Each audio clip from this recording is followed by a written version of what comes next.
আমরা এখন আছি যে জায়গাটাতে, সেটা হলো নাকুগাঁও স্থলবন্দর। নাকুগাঁও স্থলবন্দরটি শেরপুর জেলা থেকে প্রায় ৪৫ কিলোমিটার দূরে, শেরপুর জেলার নালিতাবাড়ি উপজেলা থেকে প্রায় ১৫ কিলোমিটার দূরত্বে ভারতের মেঘালয় রাজ্যের সাথে একদম সংযুক্ত একটি স্থলবন্দর।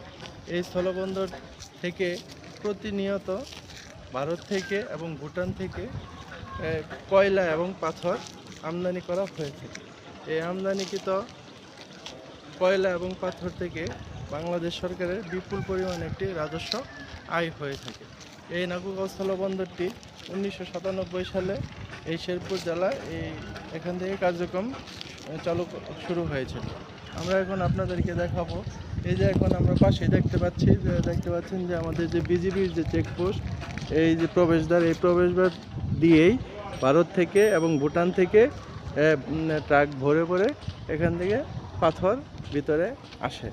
আমরা এখন দেখাবো এখন এই পাথরটা এখান থেকে সরাসরি এখানে যে স্কেল আছে, এই বন্দরের যে স্কেল আছে, এই স্কেলের মাধ্যমে এখান থেকে পরিমাপ হয়ে এখান দিয়ে স্কেলিংটা হয়ে আবার ওই গেট দিয়ে বের হয়ে আসে এবং পাশাপাশি এখান থেকে সামনে যে এখানে যে ইম্পোর্টার যারা আছে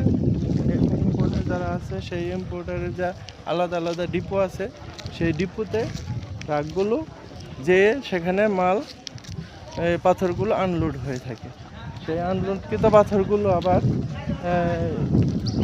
শ্রমিকের মাধ্যমে এবং যন্ত্রের মাধ্যমে ভাঙিয়ে সেগুলো বিভিন্ন দেশের যে বিশেষ করে ময়মনসিংহ বিভাগের বৃহত্তর ময়মনসিংহ বিভাগের বিভিন্ন যে জেলাগুলো রয়েছে, এছাড়াও ঢাকার বিভিন্ন যে কনস্ট্রাকশনের কাজগুলো হয়, সেই কনস্ট্রাকশনে এই পাথরগুলো এখান থেকে রপ্তানি হয়ে থাকে। আর এই পাথরগুলো যে নিয়ে আসা হয় মূলত এখানে যে যারা আছেন ব্যবসায়ী, ব্যাংকের মাধ্যমে এলসির মাধ্যমে হয়ে থাকে। এই এলসিটা কীভাবে হয়? এই এলসিটা হয়ে থাকে যে ওখানে যে ভারত কিংবা ভুটানের যে যারা ম্যানুফ্যাকচার যারা করে, এই পাথরগুলো যারা বিক্রি করে, আর বাংলাদেশে যারা আছে তাদের মাঝে তো একটা ব্যাপক একটা ডিস্টেন্স, হ্যাঁ, আর তারা সরাসরি ওই পাথরগুলো দেখতে পারে না। তখন তারা ব্যাংকের মাধ্যমে, এই এলসির মাধ্যমে, ব্যাংক এখানে থার্ড পার্টি হিসেবে কাজ করে, সেই এলসির মাধ্যমে এই পাথর আমদানি করা হয়ে থাকে।